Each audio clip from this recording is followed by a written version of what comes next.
പിതാവിൻ്റെയും പുത്രൻ്റെയും പരിശുദ്ധാത്മാവിൻ്റെയും നാമത്തിൽ ആമേൻ. എല്ലാവർക്കും നല്ല സുപ്രഭാതം. നമ്മൾ ഈ ദിവസം കർത്താവിൻ്റെ കൂടെ പങ്കിട്ട് വാങ്ങിക്കുകയാണ്. ഈ ദിവസത്തിന് അവകാശം മോഹരിയാകാൻ ദൈവം നമ്മൾ അനുഭവിച്ചു. ഇന്നലെ രാത്രി നമ്മുടെ കൂടെ കിടന്നുറങ്ങിയ ഒത്തിരി പേര് ഇന്ന് ഇല്ല. ഇപ്പോൾ ദിവസം എപ്പോഴും ഒരു ദാനമാണെന്ന് ഓർക്കണം. കർത്താവിന് വേണ്ടി ജീവിക്കാൻ ഒരു അവസരം കൂടിയാണ്. ഇത് നിങ്ങൾക്ക് സാക്ഷ്യം വഹിക്കാനുള്ള അവസരമായിരിക്കും എന്നുള്ളതാണ് ഇന്നത്തെ സന്ദേശം. ഓക്കെ. അമ്മേ പരിശുദ്ധ അമ്മേ, അമ്മേ പരിശുദ്ധ ദേവമാതാവേ, ദൈവമാതാവേ, അന്ന് അങ്ങ് കൃപാസനത്തിൽ പ്രത്യക്ഷപ്പെട്ട് വരാൻ പോകുന്ന മഹാദുരന്തത്തിൽ നിന്ന് രക്ഷപ്പെടാനും എല്ലാവർക്കും വേണ്ടി പ്രാർത്ഥിക്കുവാനും ആവശ്യപ്പെട്ടിട്ട് 20 വർഷം തികയുന്ന ഈ വേളയിൽ കൃപാസനത്തിലൂടെ ഞങ്ങൾക്കും ഈ ദേശത്തിനും അങ്ങ് മധ്യസ്ഥം തേടി തന്ന എല്ലാ അനുഗ്രഹങ്ങൾക്കും കൃപകൾക്കും ഞങ്ങളിപ്പോൾ ഹൃദയം നിറഞ്ഞ നന്ദി പറയുന്നു.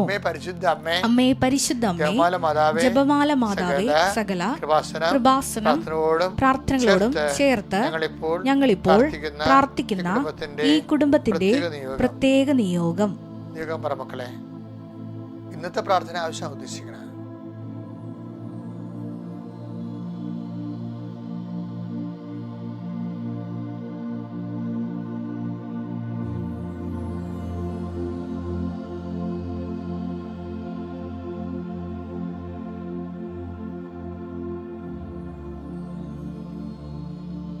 അമ്മയുടെ പ്രത്യക്ഷീകരണത്തിന്റെ ഈ ദ്വാദശക വേളയിൽ ഞങ്ങൾക്ക് സാധിച്ചു തരുവാൻ കനിയണമേ. വിശ്വാസ പ്രമാണം. സർവശക്തനായ പിതാവും ആകാശത്തിന്റെയും ഭൂമിയുടെയും സൃഷ്ടാവുമായ ദൈവത്തിൽ ഞാൻ വിശ്വസിക്കുന്നു. അവിടുത്തെ ഏകപുത്രനും ഞങ്ങളുടെ കർത്താവുമായ ഈശോ മിശിഹായിലും ഞാൻ വിശ്വസിക്കുന്നു. ഈ പുത്രൻ പരിശുദ്ധാത്മാവിനാൽ ഗർഭസ്ഥനായി കന്യകാമറിയത്തിൽ നിന്ന് പിറന്ന് പൊന്തിയോസ് പീലാത്തോസിന്റെ കാലത്ത് പീഡകൾ സഹിച്ച് കുരിശിൽ തറയ്ക്കപ്പെട്ട് മരിച്ച് അടക്കപ്പെട്ട് പാതാളങ്ങളിൽ ഇറങ്ങി മരിച്ചവരുടെ ഇടയിൽ നിന്ന് 3-ാം നാൾ ഉയർത്ത് സ്വർഗത്തിലേക്ക് എഴുന്നള്ളി സർവശക്തിയുള്ള പിതാവായ ദൈവത്തിന്റെ വലതുഭാഗത്തിരിക്കുന്നു. അവിടെ നിന്ന് ജീവിക്കുന്നവരെയും മരിച്ചവരെയും വിധിക്കുവാൻ വരുമെന്നും ഞാൻ വിശ്വസിക്കുന്നു. പരിശുദ്ധാത്മാവിലും ഞാൻ വിശ്വസിക്കുന്നു. വിശുദ്ധ കത്തോലിക്കാ സഭയിലും പുണ്യവാന്മാരുടെ ഐക്യത്തിലും പാപങ്ങളുടെ മോചനത്തിലും ശരീരത്തിന്റെ ഉയർപ്പിലും നിത്യമായ ജീവിതത്തിലും ഞാൻ വിശ്വസിക്കുന്നു. ആമേൻ. സ്വർഗ്ഗസ്ഥനായ ഞങ്ങളുടെ പിതാവേ, അങ്ങയുടെ നാമം പൂജിതമാകണമേ. അങ്ങയുടെ രാജ്യം വരണമേ. അങ്ങയുടെ തിരുമനസ് സ്വർഗത്തിലെ പോലെ ഭൂമിയിലും ആകണമേ. അന്നു വേണ്ടുന്ന ആഹാരം ഇന്ന് ഞങ്ങൾക്ക് തരണമേ. ഞങ്ങളോട് തെറ്റ് ചെയ്യുന്നവരോട് ഞങ്ങൾ ക്ഷമിക്കുന്നത് പോലെ ഞങ്ങളുടെ തെറ്റുകൾ ഞങ്ങളോടും ക്ഷമിക്കണമേ. ഞങ്ങളെ പ്രലോഭനത്തിൽ ഉൾപ്പെടുത്തരുതേ, തിന്മയിൽ ഞങ്ങൾ രക്ഷിക്കണമേ. ആമേൻ. നന്മ നിറഞ്ഞ മറിയമേ, സ്വസ്തി. കർത്താവ് അങ്ങയുടെ കൂടെ സ്ത്രീകളിൽ അങ്ങ് അനുഗ്രഹിക്കപ്പെട്ടവളാകുന്നു. അങ്ങയുടെ ഉദരത്തിൻ ഫലമായി ഈശോ അനുഗ്രഹിക്കപ്പെട്ടവനാകുന്നു. പരിശുദ്ധ മറിയമേ, തമ്പുരാന്റെ അമ്മേ, പാപികളായ ഞങ്ങൾക്ക് വേണ്ടി ഇപ്പോഴും ഞങ്ങളുടെ മരണസമയത്തും തമ്പുരാനോട് അപേക്ഷിക്കണമേ. ആമേൻ. ഫീഡിംഗ് പേരിലേക്ക് വരികയാണ്. കർത്താവിന്റെ തിരുസന്നിധിയിലേക്ക് ഇത് മുഴുവനായിട്ട് സമർപ്പിക്കുകയാണ്. നമ്മുടെ ജീവിതത്തെ ദിവസം കർത്താവിന്റെ ഉന്നതമായ നാമത്തിന് സ്തോത്രം ചെയ്യുന്നു. കർത്താവിന്റെ വിശുദ്ധ പൗരോഹിത്യത്തെ മഹത്വപ്പെടുത്തണമേ. കർത്താവ് സഭയിലുള്ള സാന്നിധ്യം പ്രകടമാക്കണമേ. കർത്താവിന്റെ നാമത്തില് ശരണപ്പെടുന്ന എല്ലാ മക്കളെയും നീ പ്രത്യേകമായി സന്ധിക്കണമെന്ന് പ്രാർത്ഥിക്കുന്നു. ഈശോ സ്വന്തം ജീവിതത്തിൻ്റെ പാരാഭാരത്തില് തുഴഞ്ഞ് കൈരണ്ടും തളർന്ന് ആരും സഹായത്തിനില്ലെന്ന് അന്താളിപ്പോടെ നോക്കുന്ന അനേകം മക്കൾ ഇന്ന് ഉണർന്നിട്ടുണ്ട്. ഈശോയെ, അവരെ സന്ധിക്കാൻ വേണ്ടിയാണ് ഈ പ്രാർത്ഥനകൾ നടത്തുന്നത്. പ്രത്യേകിച്ച് അങ്ങനെയുള്ളവരെ ഈ പ്രാർത്ഥനയുടെ ശക്തിയാൽ സന്ധിക്കണം പ്രാർത്ഥിക്കുന്ന കർത്താവേ, ജീവിതത്തിൻ്റെ ഓരോ മനുഷ്യർക്കും ഇത് നിങ്ങൾക്ക് ആവശ്യമാണെന്ന് എൻ്റെ സ്വർഗസ്ഥനായ പിതാവ് അറിയുന്നുവെന്ന് കർത്താവേ നീ പറഞ്ഞല്ലോ. ഈശോയെ, അങ്ങയുടെ മക്കളുടെ ആവശ്യങ്ങളിൽ അങ്ങ് സത്താലുവാണ്. ഈശോ മാത്രമല്ല, പരപിതാവും സത്താലുവാണ്.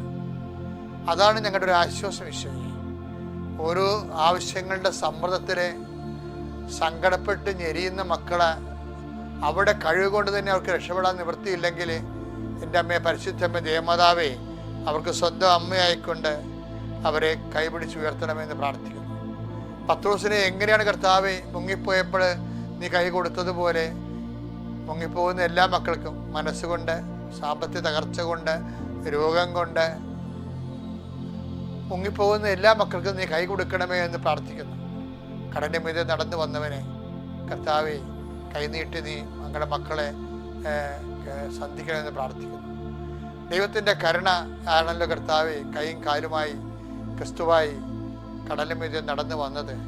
അതുപോലെ ആ കരുണ കർത്താവേ അങ്ങയുടെ തിരുസന്നിധിയിൽ കൈ ഉയർത്തുന്ന എല്ലാ മക്കളുടെ മേലും നീ കൈ പിടിക്കണമെന്ന് പ്രാർത്ഥിക്കുന്നു.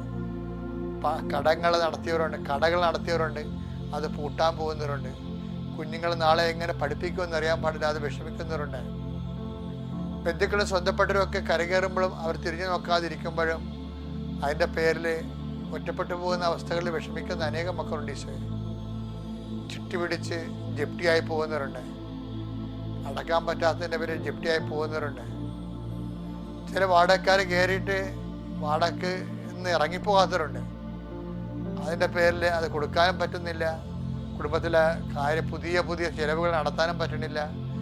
അങ്ങനെ പ്രയാസപ്പെടുന്നവരുണ്ട്. വഴിയില്ലാത്തവരുണ്ട്. ഈശോ നടന്ന് കയറാനുള്ള വഴി ഇല്ലാത്തതുകൊണ്ട് കല്യാണം നടക്കാത്തവരുണ്ട്.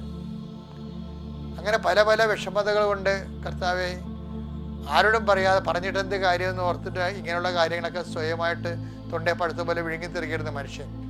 പക്ഷേ ഇന്ന് ഉടമ്പടി എല്ലാത്തിനും സമാധാനം മാതാവ് അതിലൂടെ പറയുന്ന കാരണം ആ വിശ്വാസത്തിൽ ഉടമ്പടി എടുത്തിരിക്കുന്ന എല്ലാ മക്കൾക്കും അവരെന്താണ് എഴുതി വെച്ചിരിക്കുന്നത് അതിൻ്റെ മേൽ ദൈവഹിതമാണെങ്കിലും ആ ദൈവമേ ആ വിഷയത്തിനും ഇടപെടണമെന്ന് പ്രാർത്ഥിക്കുന്നു.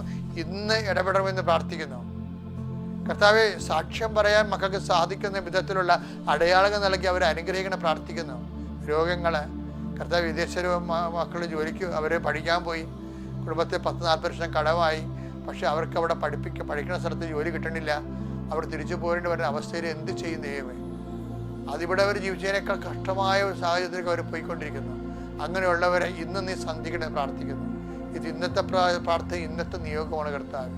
ഇങ്ങനെ ഓരോ വിഷയങ്ങൾ കുടുംബത്തിൻ്റെ മെയിൻ്റെനൻസ് നടക്കാത്ത കാരണം ക്ഷുദ്രജീവികൾ കയറി പലതരത്തിലുള്ള പഴുതാരകളും പലതരത്തിലുള്ള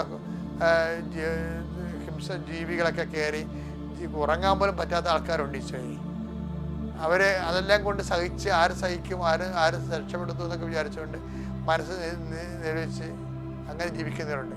ഇങ്ങനെ എല്ലാ മക്കളെയും ഈ പ്രാർത്ഥനയിൽ ഞങ്ങൾ ഓർക്കുന്ന കർത്താവേ, അവരെല്ലാം സന്ധികളെ പ്രാർത്ഥിക്കുന്നു. ഗർഭിണികളെ അമ്മ കാണിച്ചു തരുന്നുണ്ട്. ഈ സമയത്ത് അവർക്ക് വേണ്ടി പ്രാർത്ഥിക്കാൻ ആവശ്യപ്പെടുന്നുണ്ട്. പക്ഷേ പ്രായമായിട്ട് ഗർഭിണികളായവരെ കാണിച്ചു തരുന്നുണ്ട്. കുറച്ച് അങ്ങോട്ട് പ്രായമായിട്ട് ഗർഭിണികളുടെ ഗർഭത്തിൻ്റെ പ്രോബ്ലം ഉള്ളവരെ കാണിച്ചു തരുന്നുണ്ട്. അതിനെല്ലാം ഇപ്പോഴും വലത് കരുത്തെ സ്പർശിക്കണേ പ്രാർത്ഥിക്കുന്നു. എൻ്റെ കർത്താവിൻ്റെ ഉന്നതമായ നാമത്തിൽ, സഭയുടെ അധികാരത്തിൽ, കുരിശിൻ്റെ അടയാളത്തിൽ എന്ത് വിഷമമാണ് നിങ്ങൾക്കുള്ളത്, പേരറിയാവുന്നതോ അറിയാൻ പാടില്ലാത്തതോ വിഷയമായിക്കൊള്ളട്ടെ, യേശു ക്രിസ്തു നാമത്തിൽ അത് മാറിപ്പോകട്ടെ എന്ന് ഈശോ നാമത്തിൽ കൽപ്പിക്കുന്നു. നിത്യം പിതാപുത്രനും പരിശുദ്ധാത്മാവ് സർവ്വീശ്വരൻ നയിക്കും. ആമേൻ.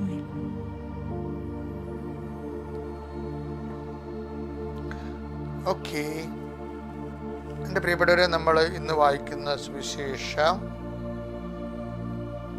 ഡിസംബർ 4-ാം തീയതി ബുധനാഴ്ചയാണ്. വിശുദ്ധ ലൂക്കായുടെ സുവിശേഷം 21:13, നടപടി പുസ്തകത്തിൽ 1:8. 21:10 വായിക്കാൻ വിശുദ്ധ ലൂക്കാ സുവിശേഷം.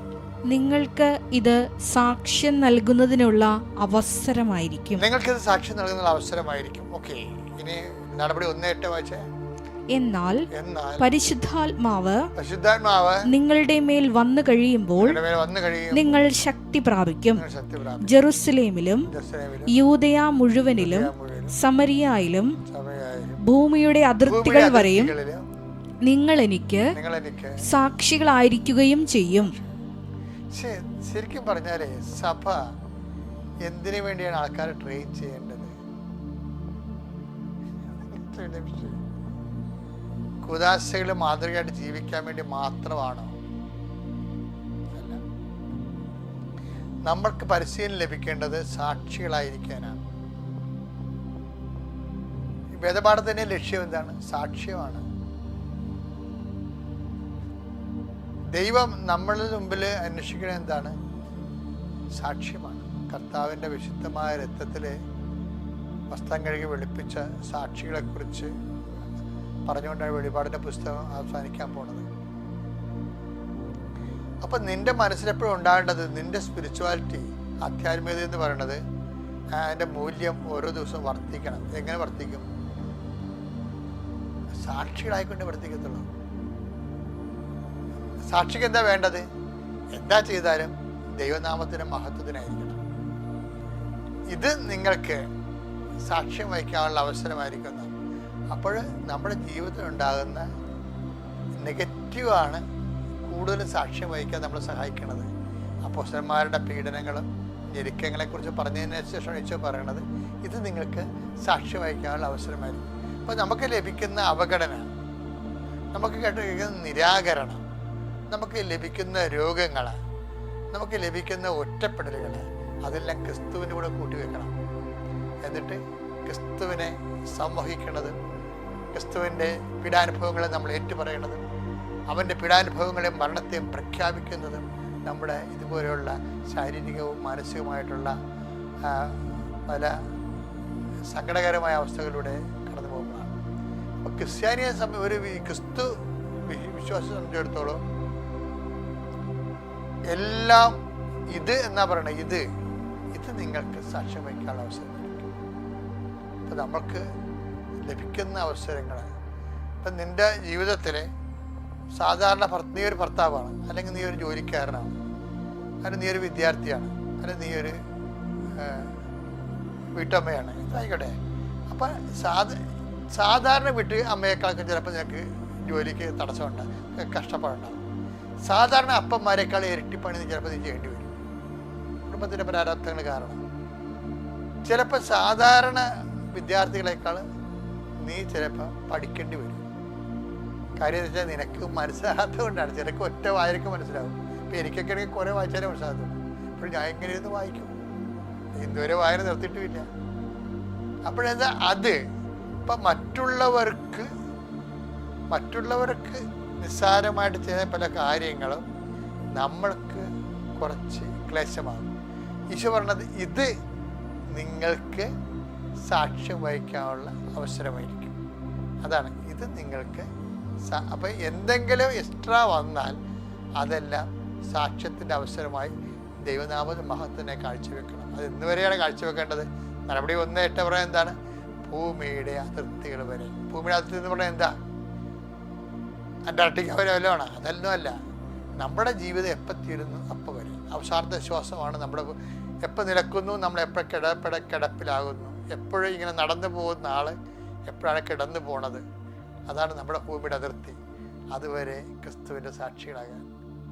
അതുകൊണ്ട് കിട്ടുന്ന അവസരങ്ങളെ സാക്ഷ്യത്തിനെ ഉപയോഗിച്ചുകൊണ്ട് ക്രിസ്തുവിൽ വളരുക, ശക്തി പ്രാപിക്കുക, ദൈവത്തെ മഹത്വപ്പെടുത്തിക്കൊണ്ട് പുണ്യത്തെ പുരോഗമിക്കുക.